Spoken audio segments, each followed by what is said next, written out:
Have you ever walked into a room and, without saying a word, felt everything shift? Conversations pause. Eyes flick toward you and then quickly away.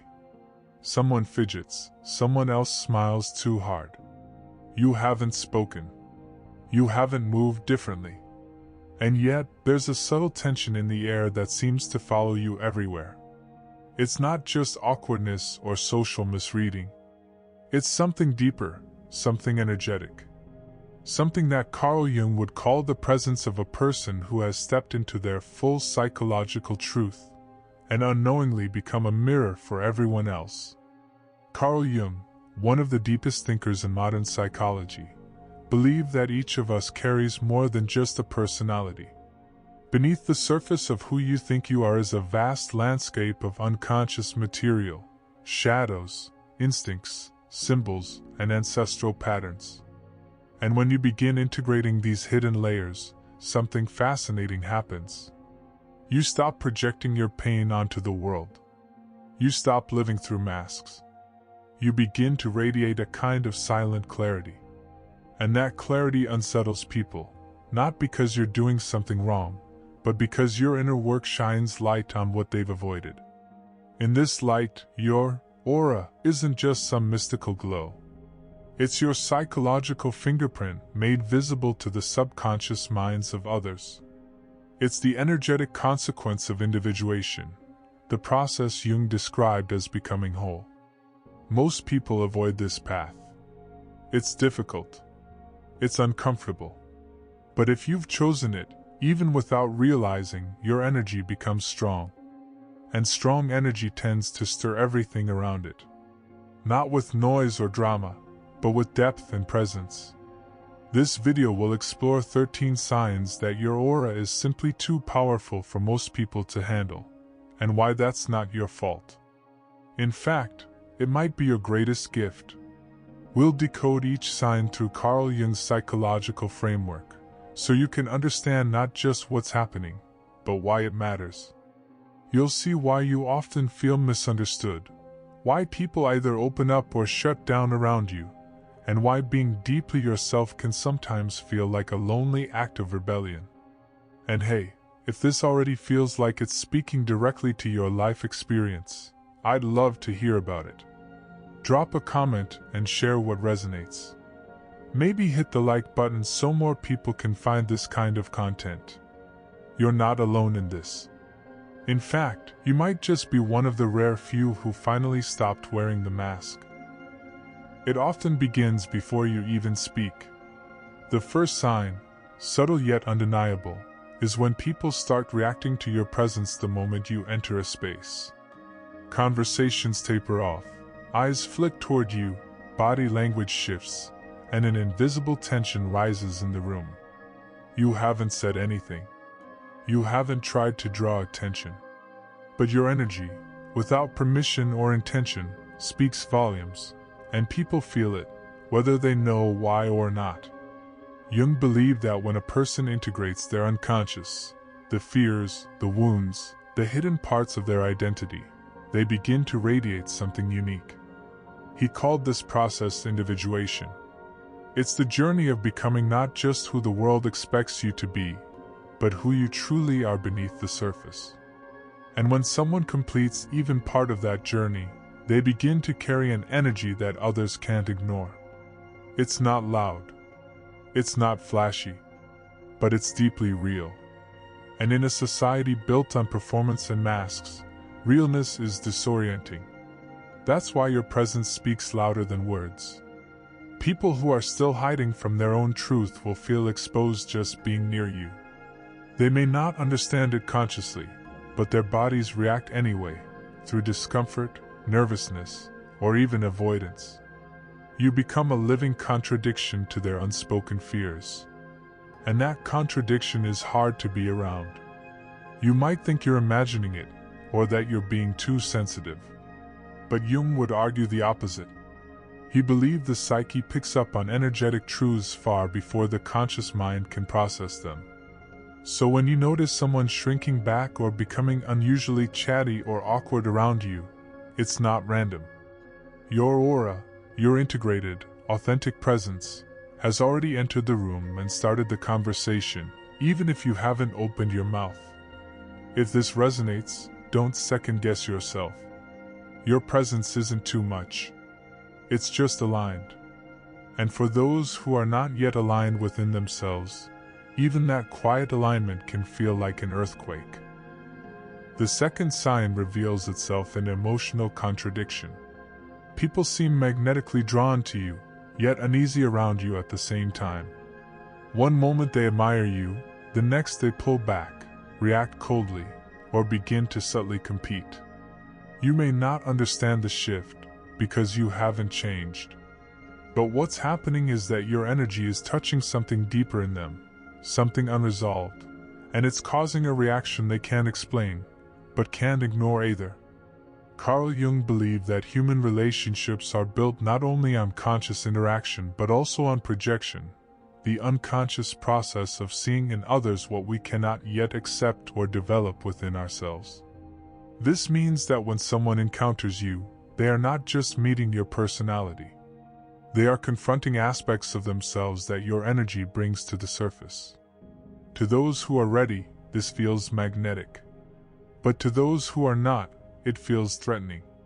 You may notice this in how people respond to your presence. One moment, you're praised for your authenticity, confidence, or calm. The next, you're misunderstood, labeled as arrogant, or accused of being cold or distant. You haven't changed. What has shifted is the way someone's unconscious is reacting to your energy. And more often than not, their discomfort isn't about who you are. It's about what you represent. Your aura might embody qualities they haven't cultivated: self-trust, emotional depth, purpose, inner peace. And while some people will admire you for having these things, others will quietly resent you for reminding them of what they've ignored in their own lives. It's not personal. It's psychological. As Jung once said, everything that irritates us about others can lead us to an understanding of ourselves. But not everyone is willing to go that far. It's easier to label you than to look inward. That's why you might find yourself caught in emotional whiplash, being admired and avoided, loved and judged, respected and resented, sometimes by the same person. The more you align with your truth, the more this duality becomes visible. Your energy becomes a mirror, and people project their light or shadow onto you, depending on what they see, or fear, within themselves. If you've felt the sting of admiration turning into envy or closeness turning into silence, it doesn't mean you're doing anything wrong. In fact, it may be one of the clearest signs that your aura is not only strong, but spiritually charged. You didn't choose to be a mirror, but you are one. And that reflection will always provoke different responses based on where others are in their own journey.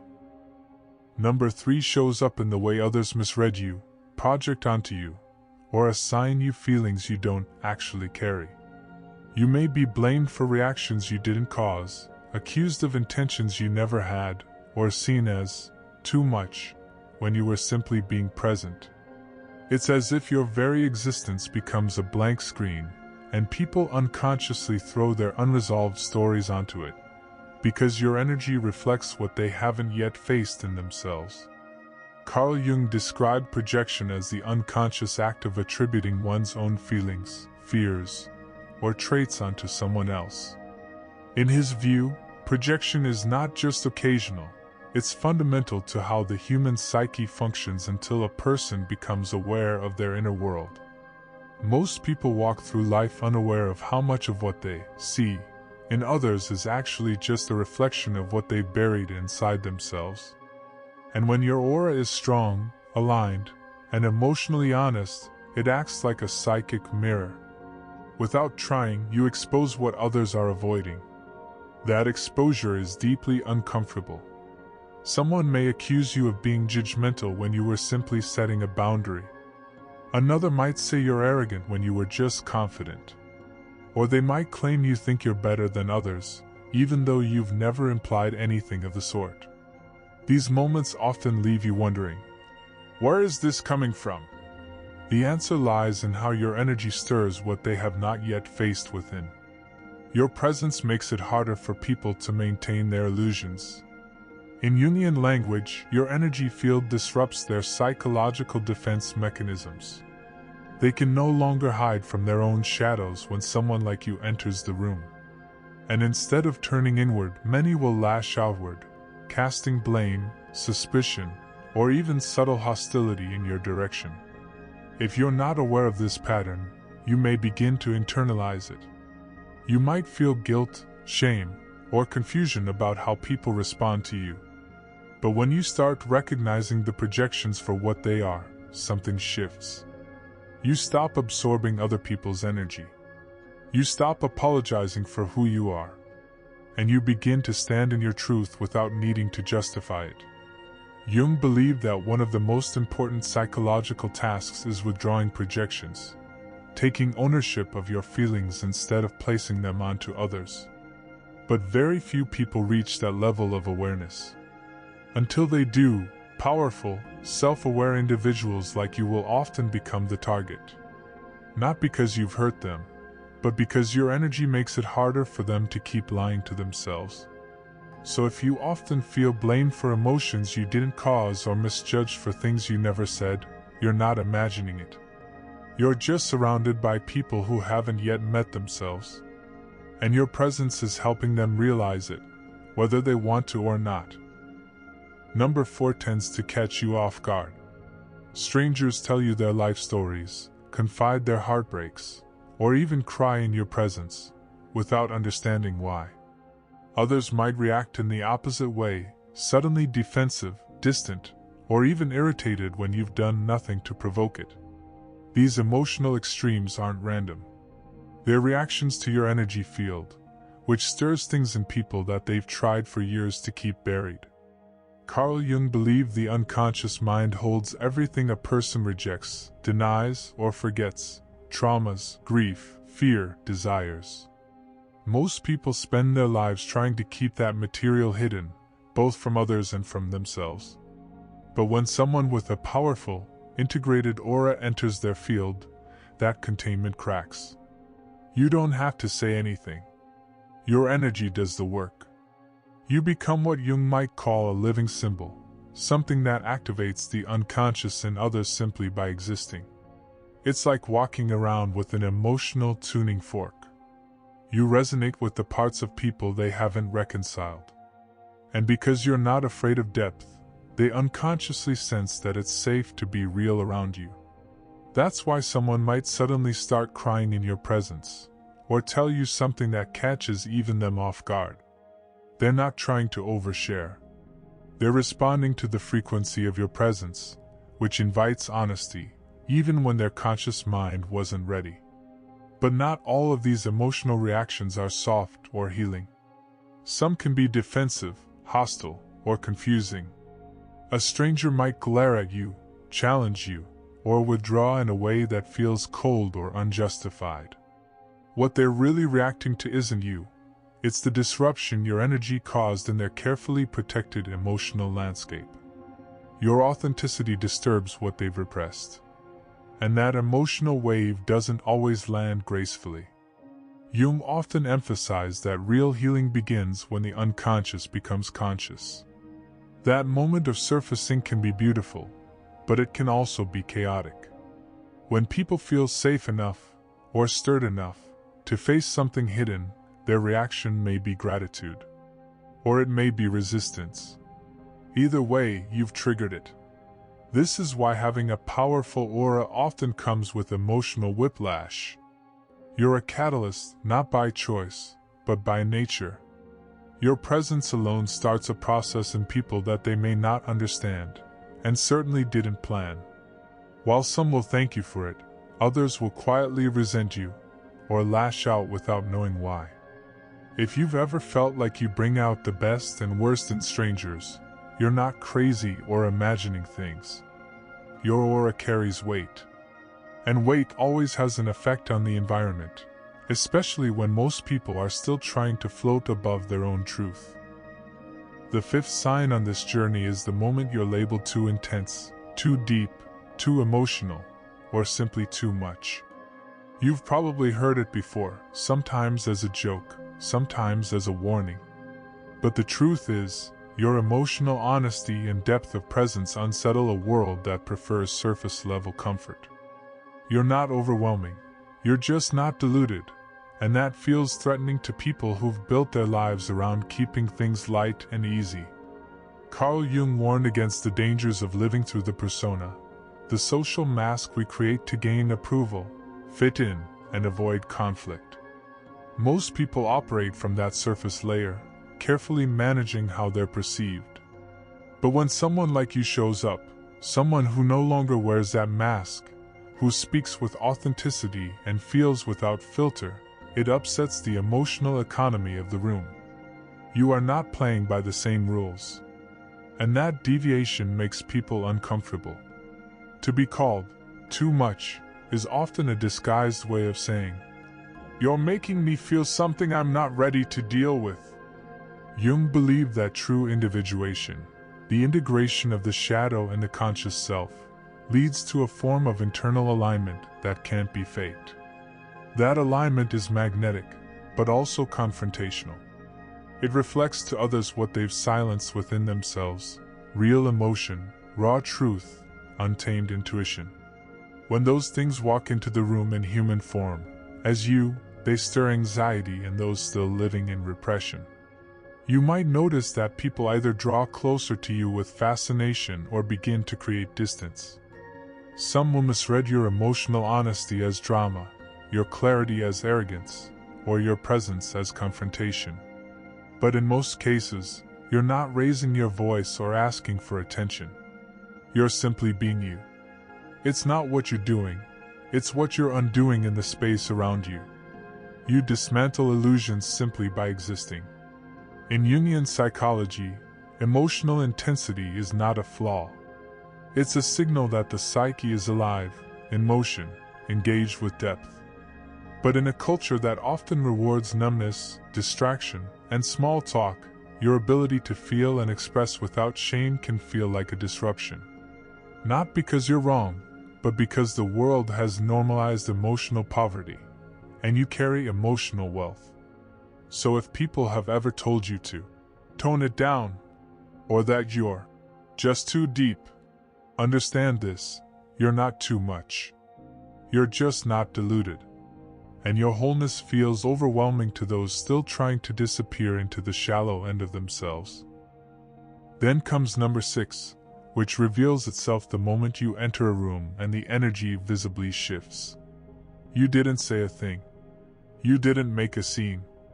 And yet, conversations pause, people glance toward you, or an almost tangible stillness spreads through the space. It's not performance, it's resonance. Your internal coherence radiates into the environment, and those who aren't used to truth and motion instinctively react, even before their minds can process what they're feeling. This isn't about charisma in the traditional sense. It's not about looks, status, or charm. Carl Jung believed that the psyche is a living system, meaning that your inner psychological state inevitably radiates into the world around you. When that inner state is stable, integrated, and emotionally clear, it creates what Jung might describe as resonance. That resonance impacts others before you even speak. It's as if your energy speaks on your behalf, declaring presence, alignment, and clarity. In a world full of scattered attention, emotional suppression, and fragmented identity, a coherent energy field stands out. It unsettles the unconscious patterns people use to stay emotionally numb. Most of the time, people don't realize what's happening. They only know they feel different when you're around, either more alive, more nervous, or more exposed. That's the subtle influence of a grounded psyche entering an ungrounded space. Jung wrote extensively about the influence of the collective unconscious, the shared psychological framework that binds all human beings. When someone who is deeply self-aware walks into a room, they don't just bring their personal energy, they also carry the weight of archetypal power. You might be embodying the healer, the sage, the truth teller, or the rebel. These roles stir ancient instincts in others, whether they realize it or not. That's why your presence is felt before it's understood. Even animals and children often respond to you without hesitation. Dogs calm down or approach you. Babies stare or smile. Children either cling to you or become unusually quiet. They're not reacting to your behavior. They're reacting to your vibration. Before language, before logic, the body knows when it has entered the field of something real. And while that can bring comfort, it can also bring disruption, especially for adults who have forgotten how to listen to their deeper instincts. If you've felt like your presence does something when you walk into a space, even when you're trying to stay invisible, you're not imagining it. You are carrying psychological coherence in a world that survives on fragmentation. And that energy doesn't just enter rooms, it rewrites them. Seventh in this pattern is how people feel strangely safe around you, safe enough to unravel. You don't ask for it, but others seem compelled to open up, often within minutes of meeting you. They tell you things they've never told anyone, sometimes without realizing why. It's not your words that invite this, it's your aura. Your presence communicates that you won't judge them, and that unspoken promise disarms even the most guarded hearts. Carl Jung believed that when a person integrates the unconscious parts of themselves, they begin to radiate what he called psychic integrity. That integrity feels safe, not because it's soft, but because it's real. It doesn't perform. It doesn't judge. It holds space. When your aura reflects that kind of grounded truth, people unconsciously sense that you are someone who won't flinch at their honesty. You won't shame them for being human. And that subtle permission opens a door in them they didn't know was there. But there's another layer to this. Jung taught that real healing begins when what's unconscious becomes conscious. That shift often starts with words, truths spoken aloud, sometimes for the first time. Your energy acts as a bridge between the parts of a person they've disowned and the parts they long to accept. They may not understand why they're talking to you the way they are. They just feel they can. That's the unspoken invitation of your presence. Still, not everyone who opens up to you does so in a way that's healthy. Some may overshare out of emotional desperation. Others may treat your listening as a dumping ground, assuming you'll absorb whatever they pour out. And while your empathy is part of your gift, it's not infinite. Jung emphasized the need for psychic boundaries, knowing where your responsibility ends and another person's healing begins. You are not a confessional. You are not the therapist. You are simply someone whose aura makes truth feel possible. It's important to recognize this dynamic for what it is. Your ability to hold space is powerful, but it must be managed with discernment. Not every story needs your energy. Not every confession needs your attention. Sometimes, being the person who makes others feel safe is also the person who needs to quietly step away to recharge. If you've wondered why people open up to you so quickly, or why you often leave conversations feeling heavy or exposed, this is your reminder. Your aura is doing more than you realize. It is speaking to something sacred inside others. And that kind of resonance is not ordinary. It's rare. It's beautiful. But it also requires boundaries. The eighth sign becomes obvious in social dynamics. People who rely on image, gossip, or manipulation instinctively pull away from you. You're not rude. You're not even rejecting them. But your energy simply doesn't match theirs. It doesn't feed their masks. Without confrontation or criticism, your authenticity makes pretending feel exhausting for them, and they eventually drift off, unsure why being around you feels so uncomfortable. Carl Jung spoke at length about the concept of the persona, the carefully constructed mask people wear to gain acceptance in society. Most people are so identified with their persona that they forget it's not their real self. But when you walk into a room carrying emotional truth, energetic coherence, and self-awareness, Your aura exposes the cracks in those masks. Without even trying, you remind others of how far they've drifted from their authenticity. That reminder can be uncomfortable. People who spend their lives seeking validation, performing for attention, or feeding off drama find it difficult to connect with someone who isn't playing the same game. You don't laugh at jokes that feel fake. You don't chase approval. You don't inflate your presence to get noticed. And that quiet refusal to engage with surface-level behavior can feel, to them, like a silent rejection. Jung believed that confronting the self, the real, unfiltered self beneath all layers of conditioning, is one of the most difficult things a human being can do. Most avoid it. But your aura, shaped by inner work and self-honesty, vibrates at a frequency that forces people to feel the contrast between who they pretend to be and who they truly are. You don't call them out. You don't have to. Your existence alone does that. This is why some people might try to provoke you or dismiss you. They may sense something real in you and attempt to test its strength with sarcasm, avoidance, or even subtle hostility. But more often than not, they just fade away. Not because you were unkind, but because your energy left no room for the games they rely on to feel in control. It's easy to wonder if you're the problem when this happens. But the truth is, your aura is simply too honest to accommodate the false.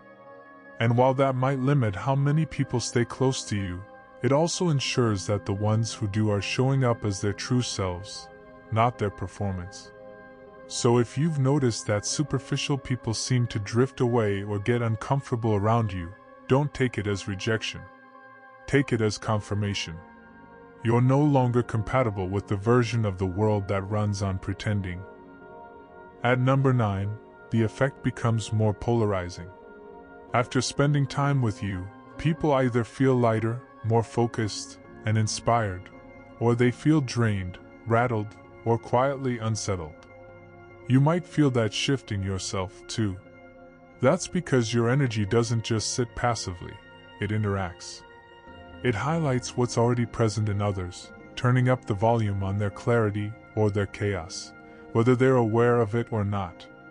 Carl Jung taught that the psyche functions like a living system. When two psyches meet, something subtle takes place beneath the surface, an energetic exchange that either creates resonance or friction. A person who has done the inner work, someone who has faced their unconscious, accepted their shadow, and aligned their thoughts with their truth, begins to radiate coherence. That coherence naturally harmonizes with people who are also seeking alignment, and it clashes with those who are still resisting themselves. Your aura, in this context, becomes a magnifier. It brings out in others what already lives inside them. For those who have been waiting for peace, purpose, or emotional clarity, your presence affirms that it's possible. They feel safe, seen, or subtly elevated. But for those who are fragmented, repressed, or resistant to change, being near you can feel like a threat, though not because you've done anything. It's simply because your energetic order exposes their inner chaos. This is why you may feel exhausted after certain conversations, even ones that seem polite on the surface. It's not just social fatigue. It's energetic depletion. Jung often warned that without psychic boundaries, sensitive and self-aware individuals absorb more than their share of the collective emotional load. Your aura is like a light source, and people, consciously or not, come to feed on it. Some are nourished by it. Others try to consume it. And if you're not careful, you become the one left dimmed. But this isn't about becoming guarded or shutting down. It's about learning how to filter rather than absorb. Jung would say that the more individuated you become, the more discernment you must practice. Not everyone deserves unlimited access to your energy, even if their pain is real. Especially if they make you feel smaller just so they can feel whole. So if you've ever wondered why people leave you feeling emotionally heavy, or why others seem inspired just by sitting with you, pay attention. Your aura is doing invisible work, shifting something deeper than words. And with great energetic presence comes the need for great energetic responsibility. The 10th sign becomes painfully clear when toxic people keep showing up in your life. Those who manipulate, test boundaries, or subtly drain your emotional energy. You might wonder why you, of all people, seem to attract the broken, the chaotic, or the emotionally hungry. But this isn't a flaw. It's a reflection of your aura's strength. People are drawn to your wholeness, often because they haven't built their own, and some try to attach to your light instead of cultivating their own. Carl Jung believed that when someone hasn't integrated their shadow, those repressed parts of themselves they've disowned or denied, they begin to seek those qualities in others. But not in healthy ways. Instead of learning or growing through connection, they unconsciously try to possess or control. They reach for people who carry what they've refused to build within: inner peace, self-awareness, clarity, purpose.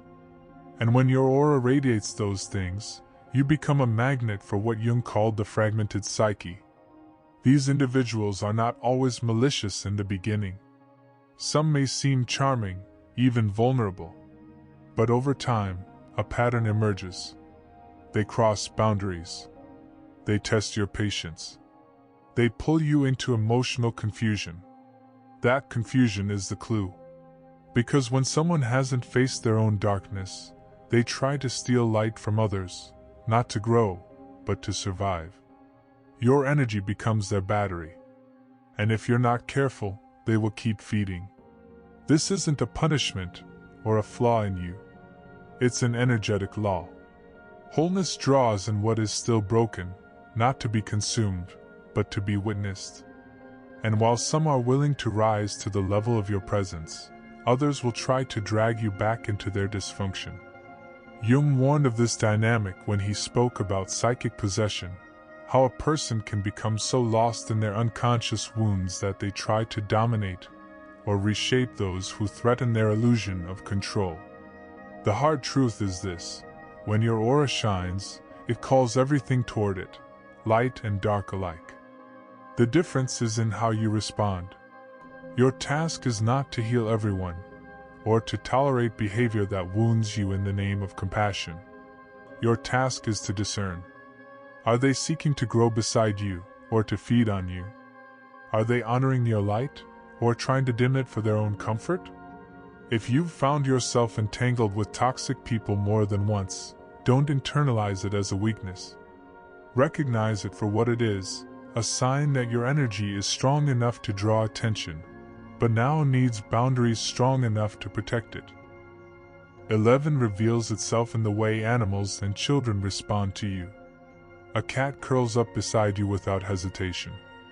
A baby locks eyes with you and smiles. A child, normally shy, gravitates toward your presence as if they've known you forever. These aren't coincidences. Unlike adults, who filter everything through ego and social programming, innocence responds purely to energy. And your energy speaks safety, coherence, and truth, loudly enough to be heard without words. Carl Jung believed that before the world conditions us to wear masks, the psyche is naturally open, authentic, sensitive, and deeply attuned to unseen forces. Children and animals live closer to that state. They don't rationalize or pretend. They respond directly to energy, to emotional honesty, to frequency. When someone like you enters their field, someone who has done inner work, cleared the noise, and come into alignment, they recognize it immediately, even if they don't have the words for it. This is the opposite of performance. You're not trying to win them over. In fact, you might not even notice them at first. But something in your presence tells them, here is peace. Here is truth. Jung would say this is because your aura is not filtered through ego. It carries the purity of integration, the balance between the conscious self and the shadow, between the outer persona and the inner child. In Jungian terms, this is where the archetype of the divine child reemerges, not as literal youth, but as the essence of wholeness, curiosity, and emotional safety. When someone has reconnected with this part of themselves, their energy becomes warm but grounded, open but firm.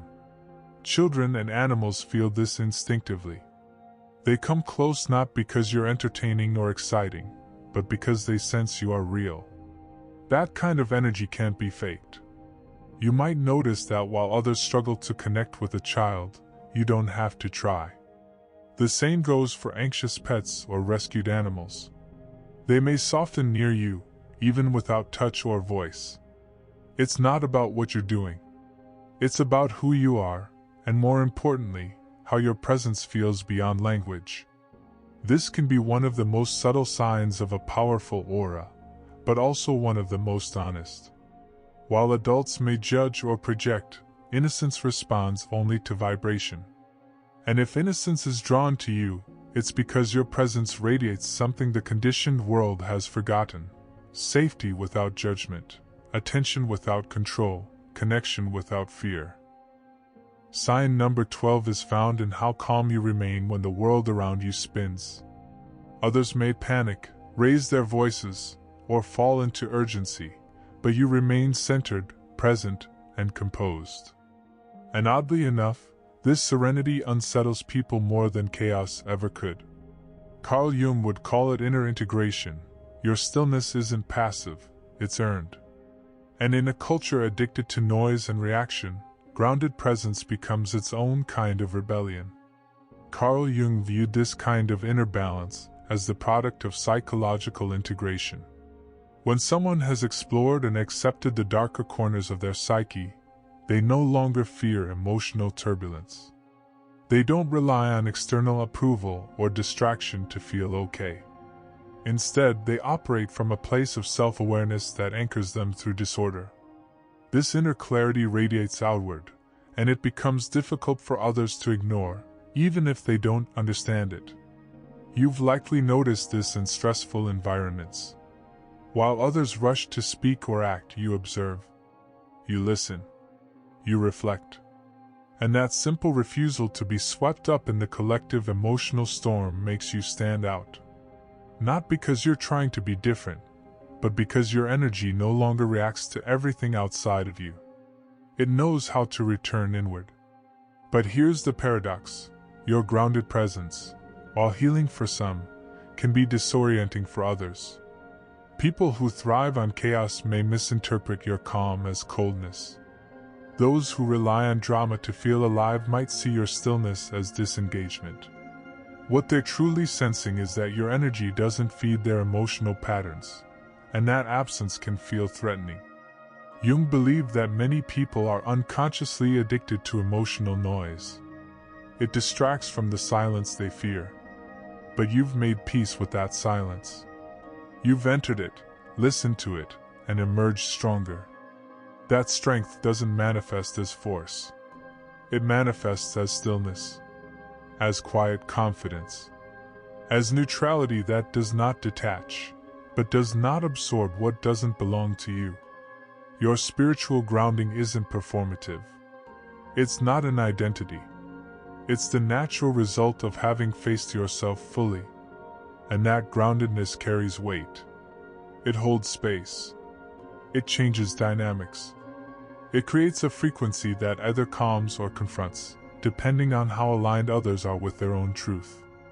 If you've ever been told that you're unshakable, or that your calm makes others feel exposed or unsure, take it as a sign.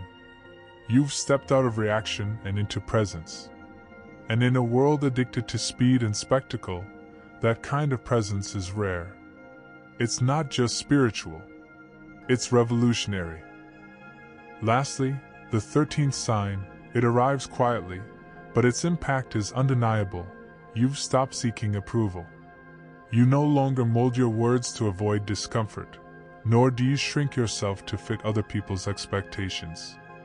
That inner freedom doesn't make you distant, but it does make you unpredictable to those who rely on social approval to feel safe. Your self-contained aura no longer feeds their need for control, and for some, that's more threatening than confrontation itself. Carl Jung considered the journey toward wholeness to be an act of deep psychological rebellion. Individuation, as he described it, is not about becoming perfect. It's about becoming real. And when someone becomes real, when they integrate their shadows, surrender their personas, and live in alignment with their truth, they cease to function by society's invisible rules. They no longer seek external permission to exist.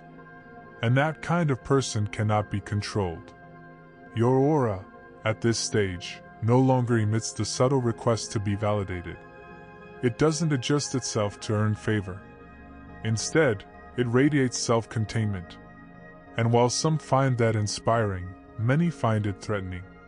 In a world that thrives on mutual insecurity, on people depending on each other's approval to feel worthy, someone who doesn't play that game disrupts the entire system. That disruption isn't loud. It doesn't have to be. You might simply say no without explaining yourself. You might walk away from conversations that feel draining. You might voice an unpopular truth and stay calm while others squirm. And in doing so, you challenge the unconscious belief that love, respect, or belonging must be earned through compromise. People who haven't reached that stage of self-awareness may interpret your strength as arrogance, or your emotional clarity as distance. But what they're really responding to is your refusal to play small. You've stopped negotiating your worth. And for those still living in roles, still measuring themselves against approval, applause, or likability, that kind of freedom is uncomfortable to witness. Jung once wrote, "The privilege of a lifetime is to become who you truly are. But with that privilege comes solitude. Sometimes silence. Sometimes rejection. Because when you no longer seek the tribe's acceptance, you become immune to its emotional leverage. And that immunity makes you unpredictable. You can't be guilt-tripped. You can't be emotionally manipulated. You cannot be bought with attention or coerced through fear of being left out. If you've noticed people pulling away, questioning your motives, or accusing you of being detached simply because you're not dependent on their approval, it's not a sign that you've become distant. It's a sign that you've become whole. Your light no longer flickers based on how others see you. And in a world shaped by mirrors, that kind of inner flame can feel like a wildfire. Now that you've walked through all 13 signs, you may be seeing your experiences in a new light. What once felt confusing, isolating, or even frustrating now has language. And more importantly, it has meaning. According to Carl Jung, becoming whole isn't something the world always welcomes, but it is exactly what the world most deeply needs. Your powerful aura is not an accident. It's the natural result of inner alignment. You've faced your shadows instead of running from them. You've stopped living for applause. You've allowed your emotional depth to become a source of strength rather than shame. And whether or not you intended to, you've stepped into a rare frequency, one that disturbs illusions, heals in silence, and speaks long before you do. But with that power comes something that Jung always emphasized: responsibility. A powerful aura is not meant to dominate. It's meant to guide, to stabilize, to protect what is sacred in a world constantly tempted by noise. Your energy is a tuning fork. It brings clarity into chaos, but it can also become overextended if you don't protect it with intention. Boundaries are not walls. They are invitations to meet you in truth. And discernment is not coldness. It's wisdom learned through trial, silence, and solitude. You're not here to absorb everyone's pain. You're not here to explain your light to those who refuse to see it. You're here to remain intact while the world learns how to meet itself. Jung believed each soul carries a myth, a symbolic story embedded in the unconscious that calls us to live with purpose. If your aura has become a mirror, a catalyst, or even a refuge for others, it's likely because your personal myth involves awakening. Not just for you, but for those ready to grow through the energy you hold. So now the question becomes, how will you use this power? Will you protect it, refine it, and walk with it in integrity? Or will you hide it, dim it, and carry it like a burden? Let your answer be clear, because your energy is already speaking. And the world, whether it's ready or not, is already listening. If this message resonated with you, share your thoughts in the comments. Let others know they're not alone in feeling this way. And if you felt seen, heard, or strengthened, consider liking this video so more people who carry this light can find it, too. You are not too much. You are just becoming who you really are. And the world needs more of that now than ever before.